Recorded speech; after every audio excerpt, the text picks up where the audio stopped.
Fourth और fifth entry करनी है। प्रीवियस लेक्चर में हम फर्स्ट, सेकंड और थर्ड एंट्री कर चुके हैं और उन तीनों एंट्रीज में डिबेंचर्स की रिडेम्पशन हो रही थी एट पार। आज हम जो टोकेशन करने जा रहे हैं इन दोनों एंट्रीज में डिबेंचर की रिडेम्पशन हो रही है एट प्रीमियम। कल मैंने बताया था जब हम डिबेंचर्स इशू करेंगे in consideration of redemption point of view, वापसी को कंसीडर करते हुए, वापसी को मद्देनजर रखते हुए जो कि फ्यूचर होती है। वापसी क्योंकि फ्यूचर में होती है, जब हम फ्यूचर को कंसीडर करते हैं, फ्यूचर को मद्देनजर रखते हैं तो उसकी वजह से इश्यूएंस की एंट्री में चेंज आ जाता है। वजह यह है कि जब फ्यूचर को मद्देनजर रखा जाता है तो अकाउंटिंग प्रिंसिपल कंजर्वेटिज्म अप्लाई हो जाता है, जिसके मुताबिक अगर फ्यूचर में लॉस नजर आ रहा हो उसे प्रेजेंट में लिखा जाता है।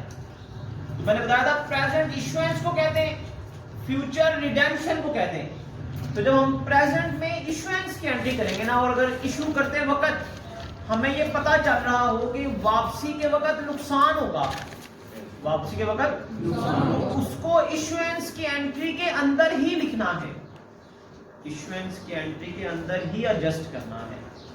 This is called issuance of debentures in consideration of redemption point।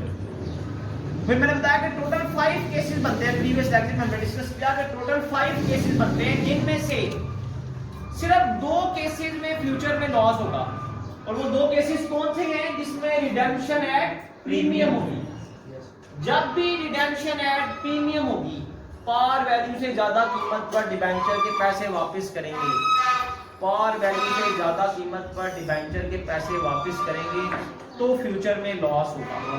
तो याद रखें, जब भी रिडेम्पशन एट प्रीमियम होगी तो इश्यूएंस की एंट्री में चेंज आ जाएगा, अदरवाइज इश्यूएंस की एंट्री में कोई चेंज नहीं आएगा। क्या चेंज आएगा और उसको कैसे करना है, ये बड़े ध्यान से समझिएगा। मैं बड़े आसान तरीके से आपको बताने की कोशिश करूंगा। करना क्या है, इश्यूएंस की एंट्री में चेंज आना है, ये आपको पता है क्यों, क्योंकि रिडेम्पशन किस पे हो रही है, प्रीमियम पर।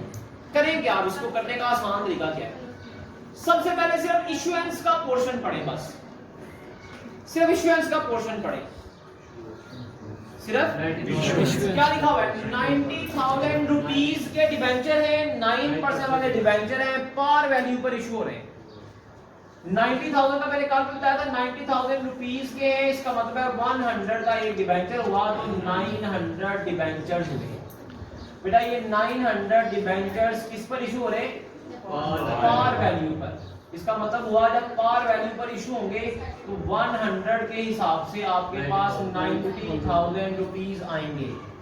सिर्फ अभी इश्यूएंस करने का तरीका बता रहा हूं कि अभी सिर्फ आपने इश्यूएंस वाला पोर्शन पढ़ना है, सिर्फ इश्यूएंस वाला पोर्शन पढ़ना है, उसको पहले रिकॉर्ड करना है। तो इश्यूएंस का पोर्शन ये है, ये debentures are issued at par. तो बेटा इश्यूएंस की एंट्री क्या होती है, बैंक अकाउंट डेबिट। जब पार वैल्यू पर डिबेंचर इशू की एंट्री क्या होती है, bank account debit, 9% debentures account debit. बेटा डेबिट साइड पर भी कुछ स्पेस छोड़ देनी है, क्रेडिट साइड पर भी कुछ स्पेस छोड़ देनी है, ठीक हो गया। सिर्फ इश्यूएंस का पोर्शन पहले पढ़ना चाहिए, आसान तरीका बता रहा हूं इसको करने का, ये बड़ा इजी हो जाएगा आपके लिए। सिर्फ इश्यूएंस का पोर्शन पढ़ना है, उसको रिकॉर्ड करना है। जब इश्यूएंस का पोर्शन पढ़ के उसको रिकॉर्ड करने जा रहे हैं हम, तो लिखा हुआ है issuance of debentures at par, bank account debit, 9% debentures account credit.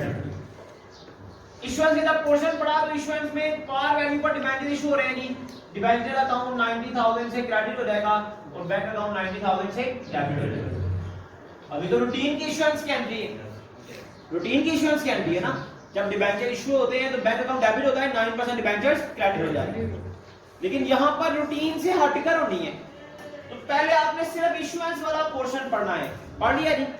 अब क्या करना है, अब इसमें फ्यूचर में होने वाला लॉस वो भी लिखना है, वो भी एडजस्ट करना है, उसको भी रिकॉर्ड करना है। तो तरीका मैंने बताया, पहले सिर्फ इश्यूएंस की एंट्री पढ़ें, उसको रिकॉर्ड करें। इसको भी इस तरह कर देते हैं, इसका भी पहले इश्यूएंस की एंट्री पढ़ते हैं, सिर्फ इश्यूएंस वाला पोर्शन पढ़ते हैं। मैं दोनों इकट्ठी बताता हूं आपको। इसका भी पहले सिर्फ कौन सा पोर्शन पढ़ना है, सिर्फ इश्यूएंस वाला पोर्शन पढ़ें। इश्यूएंस वाले पोर्शन में क्या लिखा हुआ है, issuance of debenture at 5% discount. बेटा जब डिबेंचर डिस्काउंट पर इशू होते हैं तो एंट्री क्या होती है? Bank account debit. ये डिस्काउंट अकाउंट नहीं लिखते, पूरा लिखते हैं discount on issue of debenture debit,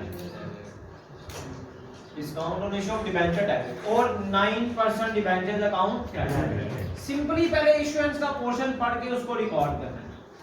अब कितने बैंक में पैसे आएंगे, कितने डिस्काउंट होगी, कितने डिबेंचर, ये पहले कैलकुलेट कर लेते हैं। 900 डिबेंचर है, पार वैल्यू के हिसाब से वैल्यू बनती है जी 90,000। आपने 5% डिस्काउंट दी हुई है, 100 वाले डिबेंचर पर 5% डिस्काउंट स्टूडेंट्स कितनी आएगी? 5 रुपए। इसका मतलब है 100 वाला डिबेंचर जब 5 रुपए डिस्काउंट के साथ इशू होगा तो 95 का इशू होगा। मेरा बात सुनिएगा जरा ध्यान से, 900 डिबेंचर्स के 95 के हिसाब से कितने पैसे आएंगे? 900 डिबेंचर्स के 95 के हिसाब से कितने पैसे आएंगे? 85,500। क्योंकि आपने इस पर 5 रुपए क्या दे दिए? डिस्काउंट दे दिए। कितने डिस्काउंट दे दिए? 4500।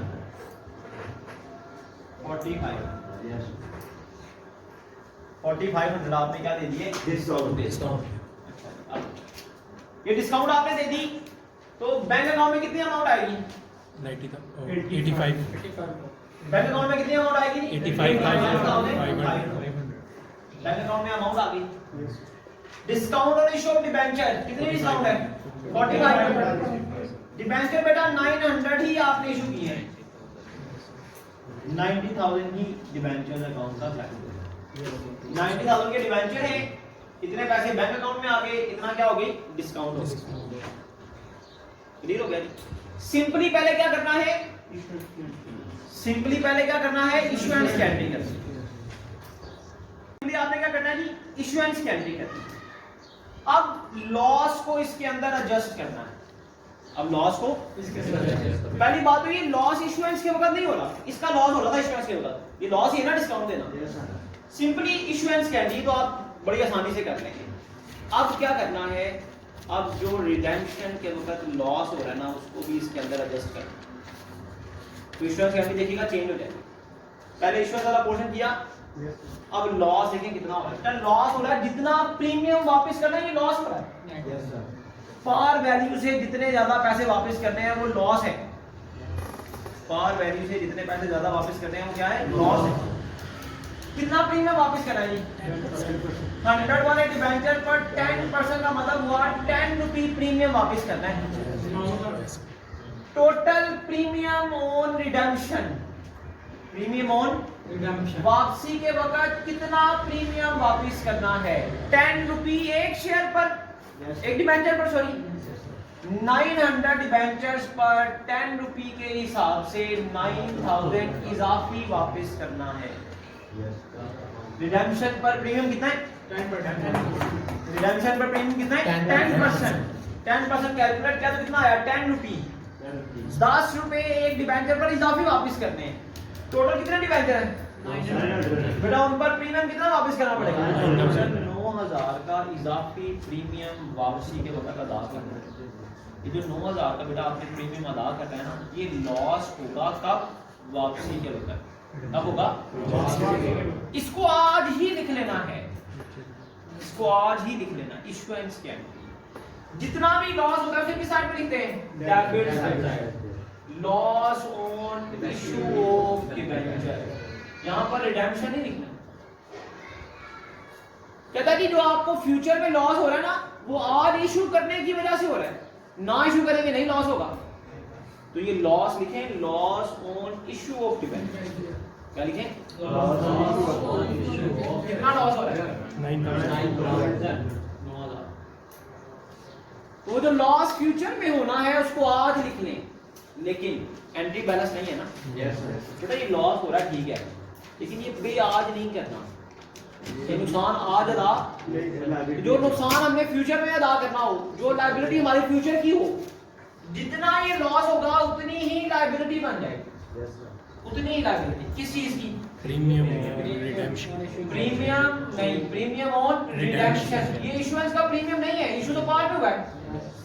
यहां पर अगर आपने प्रीमियम और इशू लिख दिया गलत, पूरी एंट्री गलत हो जाएगी। इशू तो हम करें पार पर, ये premium on redemption of debenture है, जो इजाफी वापस करना है रिडेम्पशन के वक्त। तो जितना लॉस होगा उतना ही क्रेडिट कर देना इस लायबिलिटी के नाम के साथ। ये लायबिलिटी कौन सी है? Premium on redemption of debenture. ये लायबिलिटी कौन सी है? Premium on redemption of debenture. सही हो गया? पहले आपने इश्यूएंस की एंट्री की, फिर रिडेम्पशन के वक्त जो प्रीमियम देना है उसको एडजस्ट किया दरमियान में। मैंने इसे कहा डेबिट साइड पे भी जगह छोड़ देनी है, क्रेडिट साइड पे भी जगह छोड़ देनी। सेम इसी तरह यहां पर भी देखिए हमने सिर्फ सिंपली अभी इश्यूएंस की एंट्री की हुई है ना। यहां पर सिंपली हमने इश्यूएंस की एंट्री की है। इस इश्यूएंस की एंट्री के अंदर अब लॉस को एडजस्ट करें। कितना लॉस हो रहा है बेटा? कितना लॉस हो रहा है? 5% का लॉस हो रहा है। 5% प्रीमियम वापस करना है, 5% इजाफी पैसे वापस करने हैं। बेटा 100 वाले डिबेंचर पर 5% जब हम इजाफी पैसे वापस करेंगे, 5 रुपए इजाफी वापस करेंगे। जब हम 5 रुपए इजाफी वापस करेंगे तो 900 डिबेंचर के कितने पैसे हो गए टोटल? 4500। ये वो एडिशनल अमाउंट है जो हमने वापस करनी है। ये वो एडिशनल अमाउंट है जो हमने वापस करनी है। तो जब हमने 4500 एडिशनल वापस करना है तो ये लॉस होगा कब? रिडेम्पशन के वक्त। ये लॉस होगा कब? रिडेम्पशन के वक्त। तो ये 4500 का जो लॉस हमें रिडेम्पशन के वक्त होना है, इसे हमने इश्यूएंस की एंट्री के अंदर ही लिखना है। क्या तरीका मैंने बताया? कितना लॉस हो रहा है डेबिट साइड पे भी लिख दें और क्रेडिट साइड पे। इसका कॉन्सेप्ट मैंने बताया। डेबिट साइड पे लिखना ये क्या है? Loss on issue of debenture. Loss on issue of debenture. ये इशू करने की वजह से लॉस हो रहा है। जितना लॉस हो रहा है ये आज अभी अदा नहीं करना। कब अदा करना है? रिडेम्पशन। तो ये आपकी लायबिलिटी बनकर क्रेडिट साइड पर भी आ जाएगा। Premium on redemption of debenture.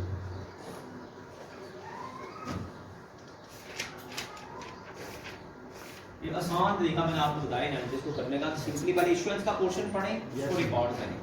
Debit side पे भी जगह छोड़ दें, क्रेडिट साइड पे भी जगह छोड़ दें। जितना रिडेम्पशन के वक्त प्रीमियम देना है वो लॉस है, उसको कैलकुलेट करें। वही डेबिट साइड पे लिख दें, वही डेबिट साइड वाले अकाउंट का नाम क्या होगा? Loss on issue of debenture. और क्रेडिट साइड वाले अकाउंट का नाम क्या होगा? Premium on redemption. यहां पर बच्चे गलती करते हैं, प्रीमियम ऑन इश्यूएंस लिख देते हैं, पूरी एंट्री गलत हो जाती है बेटा। इशू करते हुए प्रीमियम लिखने नहीं आप, इशू तो कर रहे हैं डिस्काउंट पर। तो यहां पर प्रीमियम ऑन इश्यूएंस लिख दिया। होते दोनों क्रेडिट ही हैं। प्रीमियम ऑन इश्यूएंस भी क्रेडिट होता है, प्रीमियम ऑन रिडेम्पशन भी क्रेडिट होता है।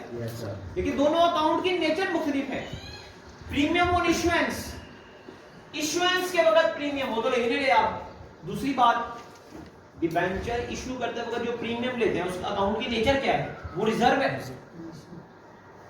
प्रीमियम जो डिबेंचर इशू करते वक्त देते हैं वो क्या होता है? रिजर्व होता है। जबकि ये वाला प्रीमियम क्या है? जो रिडेम्पशन के वक्त देना है, ये लायबिलिटी है। ये लायबिलिटी है। दोनों अकाउंट की नेचर ही डिफरेंट है और इसका टाइटल चेंज नहीं कर सकते। तो यही करना है। जितना लॉस होगा डेबिट साइड पे भी लिखना है, उतना क्रेडिट साइड पे। डेबिट साइड पे लॉस ऑन इश्यूएंस आ जाएगा, क्रेडिट साइड पे प्रीमियम ऑन रिडेम्पशन आ जाएगा। इसकी ये 5 बैलेंस शीट बना दी है। ऐसे 5 केसेस की 5 बैलेंस शीट इसी तरह ही, कोई हेडिंग वगैरह अलग-अलग देने की जरूरत नहीं है इस क्वेश्चन में। ये 5 पोर्शन देखना है। मैं डबल लाइन का मतलब है एक दफा जब टोटल करेंगे वो नेक्स्ट टाइम ऐड नहीं होगा। ये फर्स्ट एंट्री की बैलेंस शीट, ये दूसरी एंट्री की बैलेंस शीट, ये थर्ड की, फोर्थ की और फिफ्थ की। फर्स्ट एंट्री देखें आप, शाबाश। इसको कैसे रिकॉर्ड करना है? जी फर्स्ट एंट्री देखें शाबाश। इसमें debentures are issued at par, redeemable at par थे, जो हमने प्रीवियस लेक्चर में किया था। Debentures are issued at par, redeemable at par थे, तो एंट्री हमने की थी bank account debit, 9% debentures credit. Bank debit है तो बैंक क्या होता है? एसेट। सिंपली यहां पर लिखें जी बैंक 90,000 और क्रेडिट साइड पर था 9% डिबेंचर बेटा। 9% डिबेंचर आपकी लायबिलिटी है, लायबिलिटी साइड पर लिख दें। तो ये फर्स्ट एंट्री के 2 एस्पेक्ट थे, दोनों का हमने इफेक्ट लिख लिया जी बैलेंस शीट में। बस यहाँ पर ये फर्स्ट एंट्री की बैलेंस शीट कंप्लीट हो गई। दोनों साइड का टोटल कर लें तो ये एक बैलेंस शीट आपकी कंप्लीट हो गई। अब सेकंड एंट्री। सेकंड एंट्री में debentures are issued at discount 10%। Debentures are issued at discounted Discounted. Entry देखें शाबाश पहले कल का जो हमने एंट्री की थी उनको निकाले शाबाश अपने रजिस्टर्स पर वो देखें एंट्री है bank debit discount on issue of debenture debit और debentures account 9% debentures account credit bank debit तो बैंक आपका एसेट है 81,000 ठीक हो गया जी फिर उसके बाद डिबेंचर्स क्या है डेबिट है sorry discount on issue of debenture debit है ना डिस्काउंट डेफर्ड कॉस्ट होती है शेयर्स की डिस्काउंट हो या डिबेंचर्स की डिस्काउंट हो discount on issue of debentures debit है तो ये आपकी डेफर्ड कॉस्ट है 9,000 से और बेटा इसी एंट्री की क्रेडिट साइड देखें तो 9% डिबेंचर्स क्रेडिट हो रहे हैं ये आपकी लायबिलिटी है 9,000 9% डिबेंचर्स हैं 90,000 इस तरह ये भी दोनों साइड इक्वल आ गई है नेक्स्ट एंट्री देखें शाबाश प्रीमियम नेक्स्ट एंट्री है bank account debit 9% debentures credit और premium on issue of debenture credit bank सबसे पहले डेबिट है बैंक डेबिट है तो एसेट होगा कितनी अमाउंट है 94,500 क्रेडिट साइड पर आ जाए तो 9% डिबेंचर्स क्रेडिट हुआ है 9% डिबेंचर आपकी लॉन्ग टर्म लायबिलिटी है कितनी अमाउंट है 90,000 और फिर उसके साथ ही प्रीमियम और इशू ऑफ डिबेंचर है प्रीमियम रिजर्व है शेयर्स और डिबेंचर्स का जो प्रीमियम होता है वो रिजर्व है premium on issue of debentures कितनी अमाउंट है 4,500 उस एंट्री की भी तीन साइड थी एक डेबिट साइड थी दो क्रेडिट साइड थी तीनों का इफेक्ट हमने लिख लिया इस साइड पे भी बेटा 94,500 आ गया इस साइड पर भी 94,500 आ गया उसके बाद आज हमने जो एंट्रीज की फोर्थ एंट्री आपके सामने बैंक अकाउंट डेबिट हुआ है loss on issue of debenture debit हुए हैं बेटा बैंक आपका एसेट है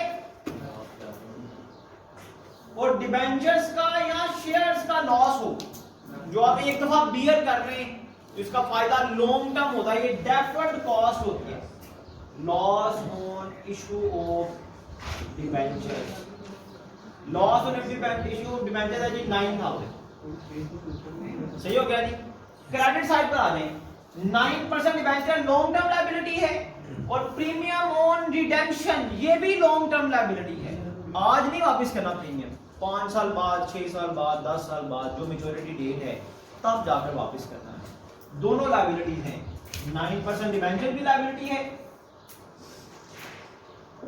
9% डिबेंचर भी लायबिलिटी है 90,000 की और premium on redemption of debenture भी लायबिलिटी है premium on redemption of debenture भी आपकी लायबिलिटी है 9,000 तो दो साइड थी डेबिट और दो थी क्रेडिट दोनों का चारों का हमने इम्पैक्ट लिख दिया बेटा इस साइड का टोटल करेंगे तो ये भी 99,000 आ जाएगा इस साइड का टोटल करेंगे तो ये भी 99 लास्ट एंट्री पे आ रहे में इसकी 3 डेबिट साइड है और 2 क्रेडिट साइड है बैंक क्या है एसेट है आपका बैंक एसेट साइड पे लिख दें बैंक है जी 85,500 से उसके बाद discount on issue of debenture deferred cost है उसके साथ ही loss on issue of debenture ये भी डेफर्ड कॉस्ट है दोनों डेफर्ड कॉस्ट है discount on issue of debenture भी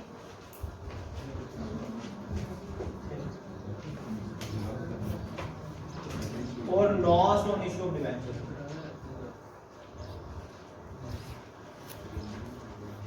discount on issue of debenture 4,500 loss on issue of debenture भी 4,500 दोनों डेफर्ड कॉस्ट है दोनों एसेट साइड पे क्रेडिट साइड पे आ जाए बेटा तो 9% डिबेंचर लॉन्ग टर्म लायबिलिटी है premium on redemption of debenture भी लॉन्ग टर्म लायबिलिटी है तो 9% डिबेंचर्स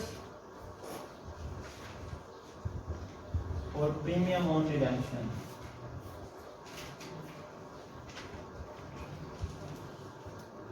दोनों आपकी लॉन्ग टर्म लायबिलिटी है 90,000 से और 4,500 तो इस एंट्री में देखेंगे 5 एस्पेक्ट थे पांचों को हमने रिकॉर्ड कर लिया अब दोनों साइड का टोटल कर लें ये 94,500 और यहाँ पर भी 94,500 तो यहाँ पर हमारा ये क्वेश्चन भी कंप्लीट हो गया